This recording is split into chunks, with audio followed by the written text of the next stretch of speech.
JB news में आपका स्वागत है।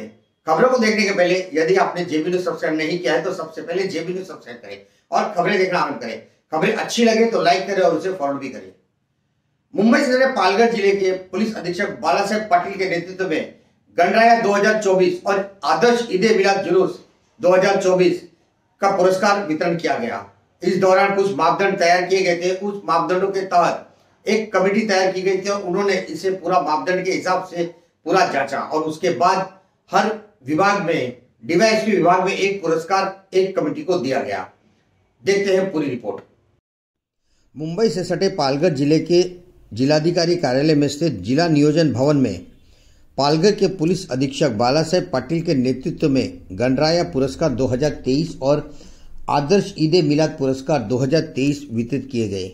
यह पुरस्कार वर्ष 2024 में वितरण किए गए हैं, लेकिन यह पुरस्कार वर्ष 2023 के कार्यक्रमों के मंच पर उपस्थित मुख्य अतिथि पालक मंत्री रविंद्र चौहान का पुष्पगुच्छ देकर पुलिस अधीक्षक बालासाहेब पाटिल ने स्वागत किया। इसी के साथ जिला परिषद अध्यक्ष श्री निकम का भी स्वागत पालघर के पुलिस अधीक्षक बालासाहेब, इसी तरह अन्य गणमान्यों का भी स्वागत पुलिस अधिकारी द्वारा किया गया। आप देख सकते हैं यहाँ पर जो सत्कार कार्यक्रम, जो स्वागत कार्यक्रम चल रहा है। राजेश शाह जो शिवसेना के नेता हैं उनका भी स्वागत किया गया। वैदेवी वाड़न का स्वागत किया गया। निवासी जिलाधिकारी का भी स्वागत किया गया। यहाँ पर बड़े पैमाने पर काफ़ी लोग उपस्थित। यहाँ पर बड़े पैमाने पर पुलिस पाटिल भी आए हैं। ये महिलाएं पुलिस पाटिल हैं। इन्हीं के साथ साथ गांव में पुरुष भी पुलिस पाटिल हैं, जिन्हें आप देख सकते हैं कि ये नीली वर्दी में है। ये सारे पुलिस पाटिल हैं और इनको एक गणवेश दिया गया है कि ताकि लोग इन्हें पहचान सके। इसी के साथ ग्राम दक्षता कमेटी के भी लोग आए हैं। यहाँ पे काफ़ी मात्रा में यहाँ पत्रकार भी हैं और अन्य लोग भी उपस्थित हैं। यहाँ पर उपस्थित लोगों ने अपना मनोगत व्यक्त किया। कुछ लोगों ने अपने अनुभव बताए। हिंदू मुस्लिम एकता किस तरह से रहना चाहिए वो उन्होंने बताई। चिंचन के जो कासिम मुछाले हैं उन्होंने अपना बहुत अच्छा तजुर्बा बताया कि गांव में किस तरह से हिंदू मुस्लिम एक साथ रहते हैं। हिंदू मुसलमानों की कदर करते हैं, मुस्लिम हिंदू की कदर करते हैं, त्योहारों पे एक दूसरे का सम्मान करते हैं। सुने किस तरह से उन्होंने अपने अनुभव बताए। आनंद वाटायला पाहिजे आणि भावी पिढीला सुद्धा हा प्रकार कळला पाहिजे की आम्ही या देशासाठी, या गावासाठी, या राज्यासाठी काय करत आहोत। इथे प्रत्येक प्रकारचे सण साजरा केले जातात, परंतु एक माझ्या अनुभवाप्रमाणे एक सण असा आला होता। आता आपल्या एसपी साहेबांनी पण सांगितलं, पण मला एक दुसरा विषय आहे की एक वेळा गणपती विसर्जनाचा एक मोठा सोहळा निघाला होता। दुसऱ्या बाजूला 3 ते 4 हजार लोक मुस्लिम बांधव ताजिया घेऊन निघाले होते। चिंचणीच्या लोकांनी विचार केला आता काय करायला पाहिजे। अगदी जवळजवळ सर्व येऊन ठेपले, सर्व पदाधिकारी थांबले। काय टेन्शन घ्यायचं नाही, आपला गाव आहे, सर्व जाती धर्माचा आपला हा सण आहे। त्याच्यामुळे आम्ही पुढाकार घेतलं आणि सांगितलं आमचा ताजिया इथे थांबणार आणि पहिले श्री विसर्जन होणार। ह्या प्रकारे सर्व एकोपा निर्माण करून सर्व लोक गणपती विसर्जनासाठी समुद्र किनाऱ्यावर गेले आणि आमचा पण तोच रूट होता। आरामशीर अर्ध्या तासाने आम्ही आमचा सण साजरा केला। आणि या चिंचणी विभागात एक दुसरा अनुभव असा आहे की रामनवमीची पालखी रात्री 10 वाजता निघते। त्याच्यात अतिशय उत्साही लोक असतात, पण आमच्या परंपरागत कमीत कमी 10-15 वर्षापासून ती रामनवमीची पालखी आली की मुस्लिम बांधव, आमचे समाजाचे बांधव सर्व तिथे थांबतात आणि त्यांचं स्वागत करतात। त्याला त्यांच्या पुढाऱ्यांना पुष्पगुच्छ देतात आणि मग ती पालखी पुढे जाते। हा एक प्रकार घडला। एक शिवजयंतीचा साजरा असा मोठा सण साजरा होत होता की साहेब हे मागचे थोडासा इतिहास आहे की ते एवढा मोठा जोरात होता की आम्ही आमच्या लोकांना सांगायचं की बंधूंनो 365 दिवस आहे, सुखाने जगायचं असेल ते हा एक दिवस तुम्ही पण सामील व्हा आणि उत्साहाने साजरा करा। या प्रकारे ते सण साजरा करायला लागले। हळूहळू करून सर्व समाज बांधवांना लक्षात आलं की हा सण साजरा करताना कोणालाही त्रास नाही झाला पाहिजे, कोणाचं नुकसान नाही झालं पाहिजे। प्रेमाने, सुखाने, समाधानाने, शांतता, सुव्यवस्थाला येऊन जाणे हे सर्व समाजाला समजायला लागलं आणि अशा प्रकारचे सण साजरे व्हायला लागले। अजून एक सण असा आला आहे की आता जवळपास येणारच आहे आणि आपल्या साहेबप्रती हजेरी करतात। एक सण असा आला की आमचा ऊस होतो मुस्लिम बांधवाचा ऊस तो जबरदस्त मोठा कार्यक्रम असतो. जिथपर्यंत मच्छीमार समाज मुस्लिम बांधवाकडे येत नाही तिथपर्यंत तो सण आम्ही साजरा करत नाही आणि तो जो संदल असतो, जुलूस असतो, मिरवणूक असते, आम्ही स्टार्ट करत नाही. अशी परंपरागत ही भावना घेऊन सर्व जाती धर्माचा सलोखा देऊन आम्ही पुढे जातो. अजून एक जनसंवाद अभियान अंतर्गत आता आपल्याकडे एसपी साहेब आणि त्यांचे सहयोगी एवढे स्पीडने काम करायला लागले की मागच्या इतिहासमध्ये असा होता की ठाण्याहून साहेब यायचे आणि स्वप्नात कधी बघितलं नसेल आपण त्यांना बघायचे. आता तर घटना घडली 10 मिनिटात आपले वरिष्ठ अधिकारी ते जागेवर जातात. तर मला सांगा की कसं वादविवाद होणार, कसं संकट येणार, कुठलीही आपत संकट येणार नाही. या पद्धतीने कामाचा जनसंवाद अभियान अंतर्गत आता एक लहानसा क्रिकेट सामना होता, मुस्लिम बांधवाचा होता. साहेबांना कोणीतरी सांगितलं, एट ए टाइम साहेब उपस्थित झाले, रात्री 10 वाजता आले आणि एवढा जोमाने कार्यक्रम सुखा समाधाने झालं आणि आम्हाला अभिमान वाटला की एक छोट्याशा कार्यक्रम मध्ये जर आपल्या जिल्ह्यातले एसपी साहेब हजर होतात, किती खुशीची गोष्ट आहे. असा प्रकार. आणि दुसरा प्रकार आहे की एका हाताने ताली वाजत नाही. सुख समाधान शांती सुव्यवस्था ठेवण्यासाठी 2 हात लागतात. एक हात आहे जनसमूह लोक आणि दुसरा हात आहे पोलीस विभाग. आता पोलीस विभागाचं कार्य असं झालेलं आहे की पोलीस आले की लोक घाबरायचे, लांब लांब जायचे. आता पोलीस लोकांबरोबर एवढा सहयोग ठेवून आहे की कुठल्याही प्रकारचा घटना घडत नाही. प्रेमाने सलोख्याने पोलीस लोक पण साथ देतात. त्याच्यामुळे ह्या गावामध्ये शांतता सुव्यवस्था कायम राहते आणि अशीच राहणार आहे. सर्व लोकांसमोर मी सांगतो की खरोखरच ही भावना घेऊन आपण पुढे गेले तर कुठेही असा वादविवाद होणार नाही आणि आपल्या देशाला शांतता सुव्यवस्था राखण्यामध्ये सर्व सहयोग येऊ. जय हिंद, जय महाराष्ट्र. विनंती करतो की त्यांनी प्रस्तावना सादर करावी.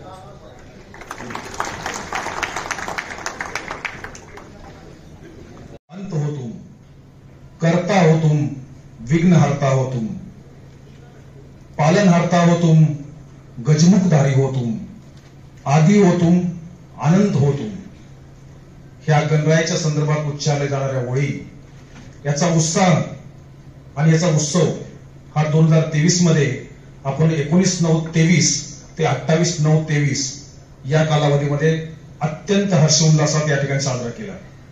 हा गणेश उत्सवाला कुठल्याही स्वरूपाचं गालबोट लागू नये यासाठी आपण सर्वांनी अहोरात्र मेहनत घेतली. पण या गणेश उत्सवाचं वैशिष्ट्य हे होतं की यावर्षी गणेश उत्सव आणि ईद हे एकत्रितपणे आले होते आणि शेवटचा जे विसर्जनचा दिवस होता त्याच दिवशी ईद ए मिलादच्या मिरवणूक होत्या. खरं तर हे सर्वांसाठी आव्हान होतं, परंतु आव्हान हे पालघर जिल्ह्यातील लोकांसाठी आव्हान नसून एक संधी होती. कारण या लोकांनी एकत्रित येऊन या पेच प्रसंगाचा आनंदामध्ये रूपांतर केलं. एकमेकांना सामाजिक सलोखा राखण्यासाठी मदतीचा हात म्हणून सर्वांनी बैठक घेऊन एकमुखाने या जिल्ह्यामध्ये ठरवण्यात आलं की गणपतीचे 10व्या दिवसाचं विसर्जन जे आहे ते होऊ द्या, त्यानंतर ईद ए मिलादचा आपण ट्रस्टच्या वतीने जुलूस काढू. हा जो निर्णय आहे हा खरोखर ऐतिहासिक निर्णय आहे. त्यासाठी सर्वांचं मी हार्दिक अभिनंदन करतो. हा सामाजिक सलोख्याचा अत्युच्च उदाहरण आहे की याला कुणाला सांगायची गरज नाही.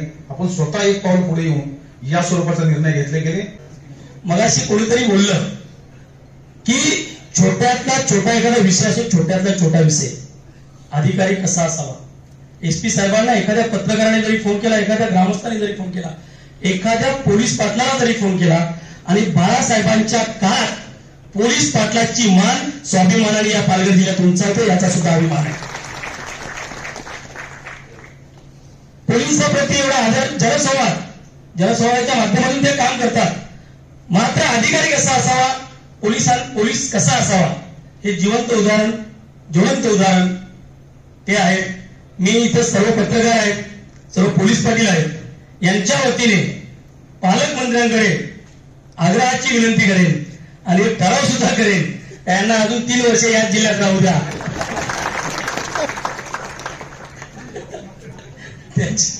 त्यांची जायची इच्छा असेल तरी सुद्धा राहू द्या. म्हणजे पोलिसांप्रती एवढा आदर निर्माण करणारा, पोलिसांची एवढी प्रतिमा चांगली उंचावणारा आणि एक टीम लिडर कसा असावा, तर साहेबांकडे बघून आपण हे सगळं बघतोय. आज या ठिकाणी अनेकांनी भाषणं केली. म्हणजे नुसतंच ईद ए मिलाद किंवा गणेश उत्सव या ह्याच्यात सुद्धा नसताना काल परवा मी सातपाडीला गेलो होतो. त्या ठिकाणी सुद्धा एक प्रचंड मोठा वाद होणार होता. मात्र त्यांचे खालचे कर्मचारी सुद्धा एवढे दक्ष आणि एवढे लक्ष आहेत का त्यांनी तिथल्या तिथे त्या अधिकाऱ्यांनी हिंदू आणि मुस्लिमांना बरोबर घेऊन तो वाद तिथे मिटवला. हे असे टीमवर्क तुम्ही तयार केले.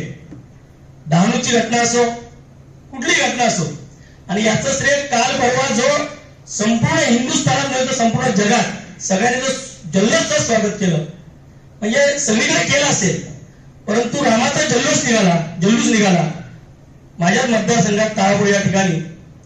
आणि त्या ठिकाणी ती रामाची जेव्हा तिकडनं सगळे लोक आली, सर्व हिंदू लोक रामाची हे घेऊन आले, जल्लोष घेऊन आला, त्यावेळेस त्या ठिकाणी असणाऱ्या सर्व मुसलमान समाजांनी त्यांचं जल्लोषचं स्वागत केलं, त्यांना नाश्ता दिला, सरबत दिलं.